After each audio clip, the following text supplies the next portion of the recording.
बहुत ही महत्वपूर्ण विषय है। सारा देश चिंतित है कि पाकिस्तान में भारतीय जासूस होने के आरोप में मार्च 2016 में गिरफ्तार किए गए कुलभूषण जाधव ने जो भारतीय नौसेना का पूर्व अधिकारी को मौत की सजा सुनाई गई है, इसका ऐलान सोमवार को किया गया। इंटर सर्विसेज पब्लिकेशन रिलेशंस ने कहा कि field marshal general court martial ने जाधव को मौत की सजा सुनाई।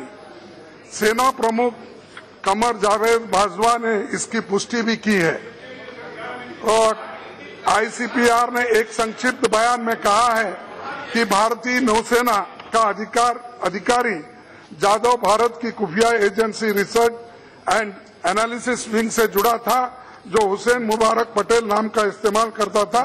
ये सारी झूठी बातें हैं और इन बातों को लेकर उन्होंने कोर्ट मार्शल करके, जो एक मिलिट्री में अब नहीं है, कोई वास्ता उनसे नहीं, लेकिन फिर भी उसको फांसी की सजा दी जा रही है और उसको कह रहे हैं कि वो रॉ के एजेंट है, स्पाई है। यह सरासर झूठ है। इसके बावजूद भी सरकार क्यों चुप बैठी मुझे मालूम नहीं हो रहा।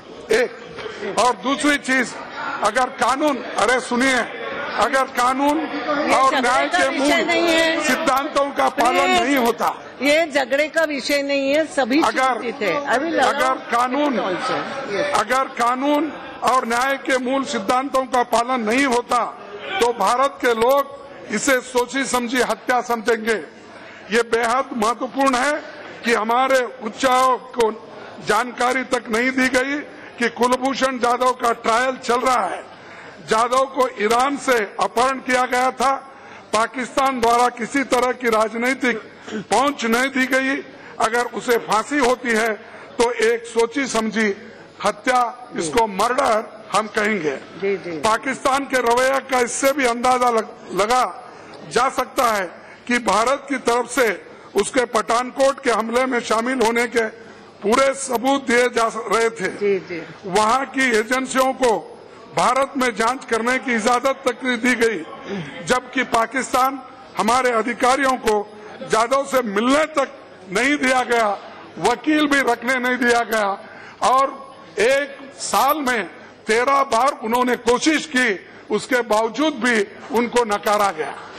कुलभूषण जाधव मामले में पाकिस्तान ने अंतर्राष्ट्रीय कानूनों का पालन नहीं किया।